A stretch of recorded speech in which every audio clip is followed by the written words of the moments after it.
ito yung mga hapon na wala kaming magawa ni Donald. So naisipan namin na bakit di namin subukan uli magbike.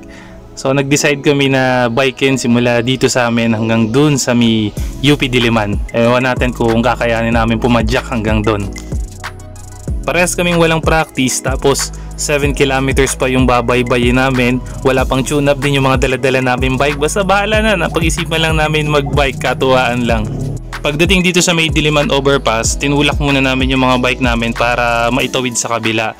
Mas nag-decide kami na dun sa may northbound ng bike lane kami magpapadyak para at least dire-diretso na hanggang pagpunta dun sa may UP. Ang kinagandahan sa overpass na to, meron siyang flat na pwedeng daanan ng bike. Unlike ng mga ibang overpass na puro hagdan lang. So ito, medyo hindi mahihirapan sa pagtutulak. Kaso nga lang, pagdating dun sa may bandang gitna, dun na lang namin kailangan buhatin yung bike. Kasi pagdating dun sa may kabila, sa may pababa ng overpass, meron uling flat na daanan para pagulungan uli ng bisikleta. Balak nga sana namin subukan sakyan yung bisikleta pababa pero hindi na lang, baka maaksidente pa kami.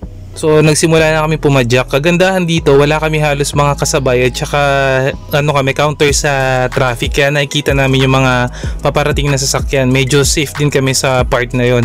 Tapos ang sabi pa nga dito ni paring Donald, kailangan wala na kaming babaan sa bisikleta, dire-diretso na kami hanggang dun sa may UP. Doon na daw kami magpapahinga. Tsaka feeling ko sa biyahe namin na to ni parang Donald, hindi kami masyadong malalaspag kasi banayad na banayad yung daan eh. Ito talaga yung tipong pwede mong sabihin sa mga kaibigan mo na walang budol ride. So chill ride lang talaga to. Medyo basa-basa rin yung mga kalsada ngayon kasi bago kami mag-start magbike ni paring Donald, nagkaroon muna ng medyo malakas na bahagyang ulan. Ito lang din yung isa pa sa maganda rito sa Commonwealth Avenue. Talagang may sariling bike lane. Yung tipong pagka nagbabike ka na ma-feel mo na kahit pa paano medyo safe ka. Kasi hindi ka nakikipagsabayan sa mga sasakyan dun sa gitna ng kalsada. Sa part nga na to, medyo nakaasar pa si paring Donald kasi sabi niya ang dami daw namin nakakasalubong ng mga ibang nagbabike na hindi naka-helmet, samantalang kaming dalawa nakasuot ng helmet. Pero sabi ko okay lang yun, para sa safety rin naman namin pagsusuot ng helmet eh. Wala namang masama kung magsusuot kami, dagdag pogi points pa.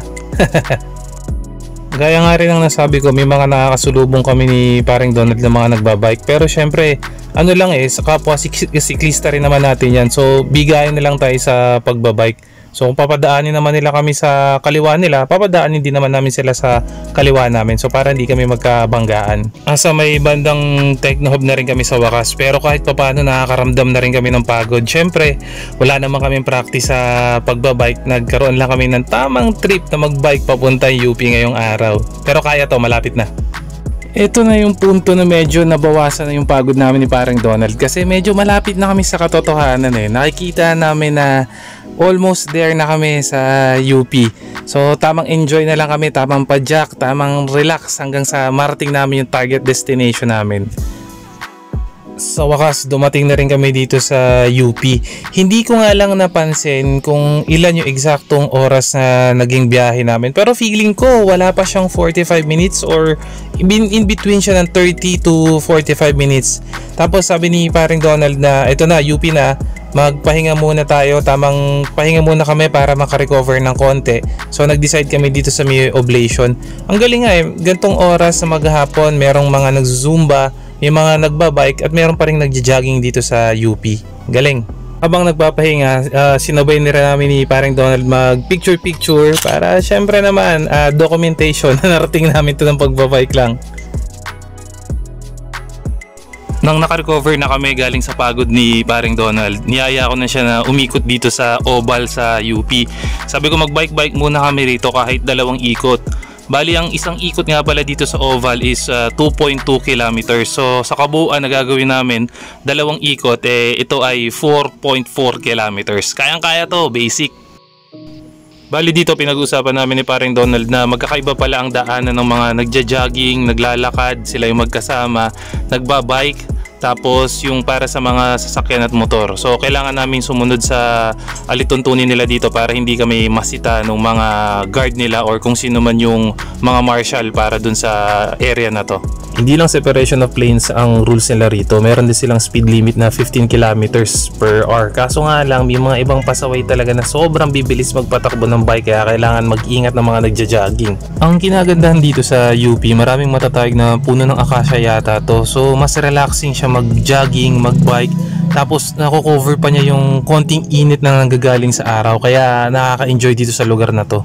Yun nga lang, kabi-kabilaan ng mga bilihan ng street food at saka merienda rito. So pagkatapos mag-bike, pagkatapos mag-jogging, budol malala talaga sa mga kainan dito.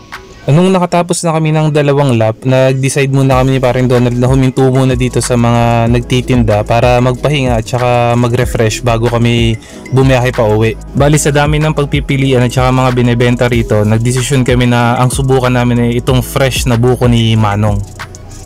Pagkatapos namin magbuko at saglit magpahinga, nagdesisyon na kami na bumiyahe na uli pa uwi. Bali sa kabuuan ngayong araw na to, naka 18.44 kilometers kami balikan sa trip na pagbabike lang papuntang UP galing dun sa lugar namin. So maraming salamat sa pagsama nyo sa amin. So siguro sa mga susunod na pagkakataon, mas malayo pa na pupuntahan namin na pagbabike. Ngayon kasi nagkatuwaan lang, tamang trip lang naman talaga. Peace and signing out. Ciao!